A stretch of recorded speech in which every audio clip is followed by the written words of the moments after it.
ایک پیاری سی فرمائش میرے دل سے عزیز ریڈرز کے لیے، جو بھی پڑھیں لائک لازمی کریں تاکہ مجھے ایپیسوڈ دیتے مزہ آئے اور ہم ڈیلی بیسڈ اس ناول کو چلا سکیں۔ بہن ہوں، وہ پھوٹ پھوٹ کے روتی، اسے اپنے اور اس کے رشتے کا احساس دلا رہی تھی، جبکہ وہ حیرت سے اسے دیکھ رہا تھا۔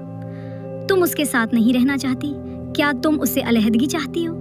وہ اسے اپنے پاس بٹھاتا سوال کرنے لگا، جبکہ اس نے صرف ہاں میں سر ہلایا تھا۔ ٹھیک ہے، لیکن میری شرط یہ ہے کہ تم ان لوگوں کے پاس دوبارہ نہیں جاؤ۔ تمہاری خواہش طلاق ہے، میں اسے مجبور کر دوں گا تمہیں طلاق دینے پر، لیکن تم واپس ان لوگوں کے پاس نہیں جاؤ گی۔ تمہارا تعلق ہم سے ہے، مجھ سے ہے، اپنے بھائی سے ہے، وہ اسے دیکھتے ہوئے بولا۔ تو اس نے ہاں میں سر ہلایا تھا۔ ہاں، اسے سب کچھ برداشت تھا۔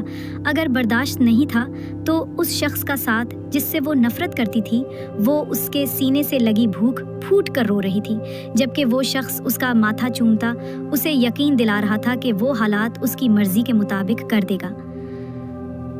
السلام علیکم قاسم بابا، کیسے ہیں آپ؟ وہ آج میں کراچی کے لیے نکل رہا ہوں، سوچا صبح صبح نکلوں گا۔ وہ دادا جان کے کمرے میں داخل ہوا تو وہ اسے کافی پریشان دکھائی دیے۔ اس کے سلام کا جواب صرف گردن ہلا کر دیتے ہوئے وہ کرسی پر بیٹھ گئے تھے۔ خیر سے جاؤ میری جان، اور چکر لگاتے رہنا، یہ نہیں کہ کراچی کے ہی ہو کر رہ جاؤ۔ اور وہ میں کیا کہہ رہا تھا، المیر درانی کی بیٹی اس بار 20 سال کی ہونے والی ہے، اب وہ شادی کے لائق ہے۔ تو قاسم بابا، میں فی الحال شادی نہیں کرنا چاہتا، میں فی الحال کسی طرح کی کوئی ذمہ داری نہیں اٹھانا چاہتا، اور ویسے بھی جو رشتہ آپ لوگوں نے بنایا ہے وہ آپ جانتے ہیں کہ کس طرح کا ہے۔ ہمارے خاندانوں میں اس طرح کی شادیاں کبھی کامیاب نہیں ہوئی۔ میں جانتا ہوں آپ چاہتے ہیں کہ وہ یہاں آئے، یہاں آ کر آپ کی آنکھوں کے سامنے رہے۔ یقیناً وہ لڑکی آپ کے دل کا سکون ہے، لیکن کیا میری مرضی کوئی اہمیت نہیں رکھتی؟ وہ انہیں دیکھتے ہوئے بولا تو وہ پریشانی سے اس کا چہرہ دیکھنے لگے تھے۔ تمہاری مرضی کیا ہے رائق درانی؟ تم جانتے ہو میرا دل کرتا ہے کہ کوئی زئی زیادہ میرے سامنے آئے تو میں اسے کھڑے کھڑے گولی مار دوں۔ وہ ہمارا خون ہے، رائے کے درانی، اس کی رگوں میں درانیوں کا خون بہتا ہے، ہماری پوتی ہے وہ۔ خون آپ کا بہتا ہوگا قاسم بابا، لیکن نفرتوں کا زہر زئی خاندان نے بھرا ہوگا۔ قبول کر لیجئے قاسم بابا، وہ لوگ صرف اور صرف ہمارے دشمن ہیں، اور دشمنوں کے گھروں میں وار کیے جاتے ہیں، بارات لے کر نہیں جایا جاتا۔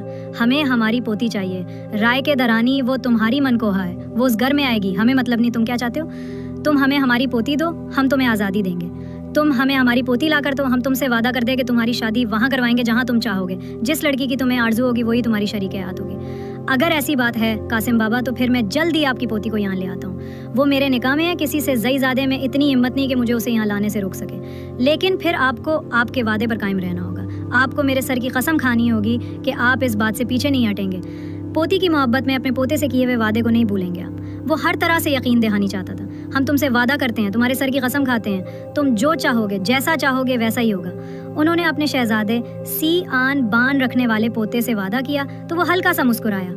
پھر میں بھی آپ سے وعدہ کرتا ہوں کہ کراچی والا کام ختم کرتے ہی میں سب سے پہلے آپ کی لاڈلی پوتی کو رخصت کروا کے آپ کے پاس لے کے آؤں گا۔